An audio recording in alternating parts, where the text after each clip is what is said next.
A TERF in my comments once asked me what I define as a woman, and go fuck do I know, let's ask society. Gender roles were meant as a system to organize society. It split up all things between men and women and limited each of them to their side of things only.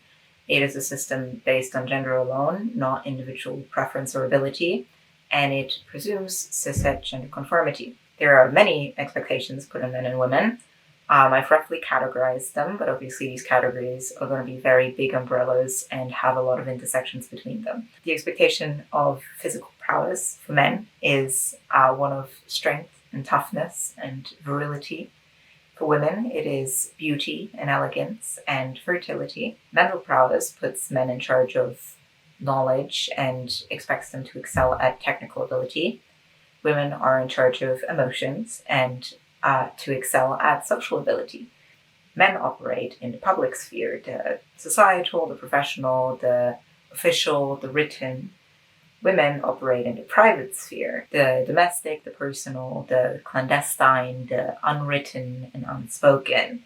Their duties to each other have men provide resources and taking care of emotional needs, being the emotionally stable rock to lean on, and being in charge of protection and chivalry. Women are to assist in tasks, to take care of physical needs, food, sex, whatever, and are in charge of pleasure and comfort. See, but that is just patriarchy using women as sex slaves who will make them sandwiches.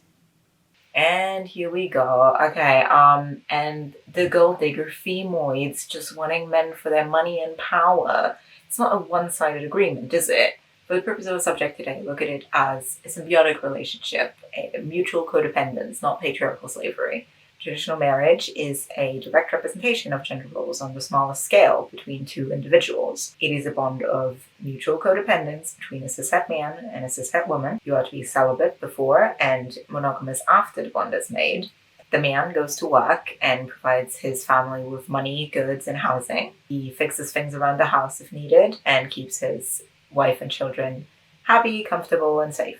The woman stays at home to bear and raise the children. She keeps the house in order, she cooks and cleans for the family, and satisfies her husband's needs when he comes home after a long day of work. And while we may have moved beyond this idea of traditional marriage between a tumblr trad wife and her fin-sub sugar daddy, the expectations associated with it still linger in different forms. You know that joke about how boomers hate their wife, Gen X divorces their wife, and millennials love their wife?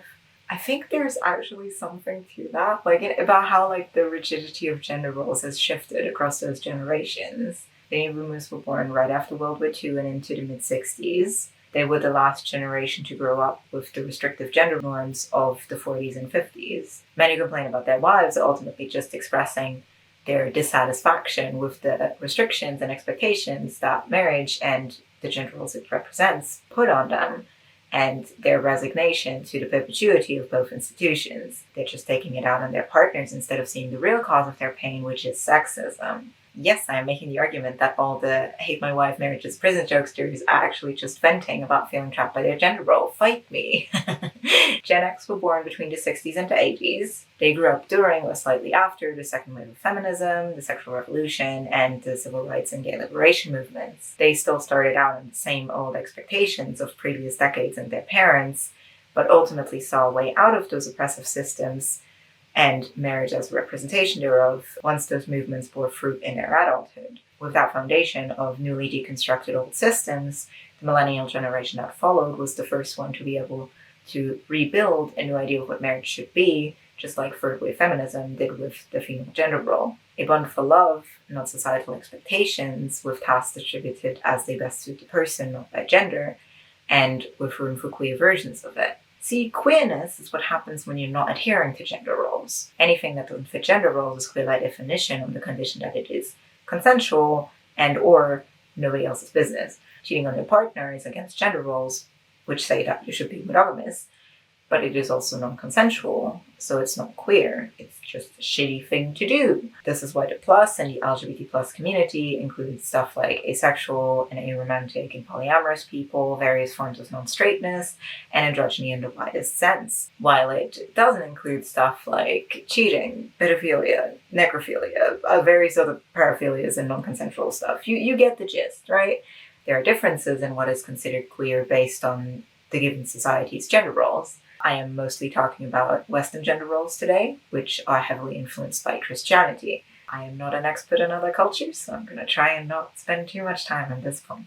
Christianity says no polygamy, so any form of polyamory is considered queer here. Other cultures, however, do have accepted forms of polygamy, such as one man having several wives, provided he can afford to care for them. There, that form of polyamory would not be considered queer, even though that same type of polycule structure is considered that here in Western culture. Presumably, instead, it would be a distinction between accepted polygamy and queer forms of polyamory. That doesn't mean that if a person isn't considered queer by their culture, they won't be considered queer if they go to a different one. No one panic about losing your "but other cultures have further for gender roles" argument over the idea that trans, intersex, and non-binary people who fit into them might not be considered queer in the same way over there. They will still be considered plenty of queer anywhere else they go, and remain a minority either way. Do not worry. Gender roles prescribe one very specific version of a thing. Queerness liberates you to practice any version of it. If guy with many wives moves to a culture that considers them queer anyway, he and his wives may find that they are now able to explore other polycule structures if they want to. Like, maybe the wives having other partners too, or the men having non-female ones. Back home, they were restricted to only the one accepted model of it. That liberty obviously comes with all the drawbacks of being othered, oppressed, and discriminated against. But I can tell you from experience, the biggest liberation of my gender role was when I figured out I wasn't straight. Not when I later figured out that I was also non-binary and trans. Once you are in the category of queer to begin with, the specifics of what you are within that matters so much less. Like, I feel like it was a much bigger deal back when Elliot Page came out as gay than last year when he came out as trans.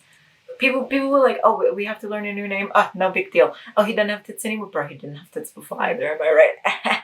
Bro, 9gag was posting positively about him. The one of these girls is actually your boys, haha, tricked you, they were all boys website, that 9gag. So do queer people just not get gender role expectations then?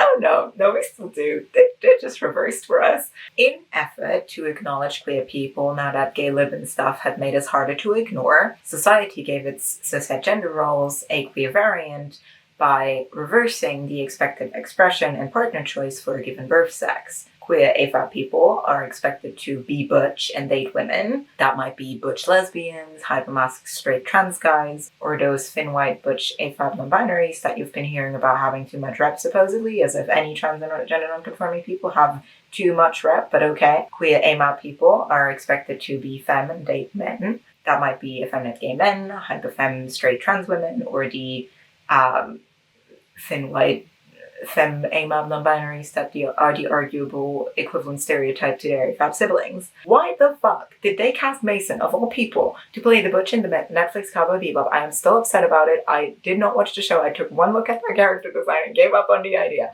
You could have gotten any butch trans lesbian, put her in a binder, and called it a day, and stayed true to the original character design, including the tits. This was the one character in all of anime that had a realistically castable trans femme body type, and y'all chose to change it?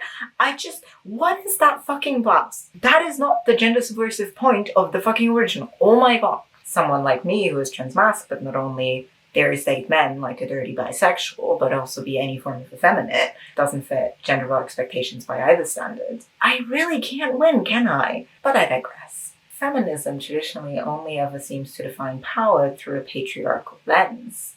It feels very reductive. You're erasing your own power to play the eternal victim and reinforce the binary woman, victim, man, oppressor narrative. It's patronizing to women and unfair to men. I thought we were trying to get rid of gender roles, not reinforce them. Ladies, what is this? The few times matriarchal power is acknowledged, it only ever seems to be looked at as something positive, empowering, never critically. It ends up feeling like it's more about conquering areas of patriarchal power while maintaining matriarchal power than about liberating women, or anyone for that matter. This isn't good for women either. Gender roles were about splitting up tasks. If you say no, women should do all the things, then women will be overwhelmed and men will sit around with nothing to do. Do you really want men to sit alone with their thoughts? That's how you get podcasts.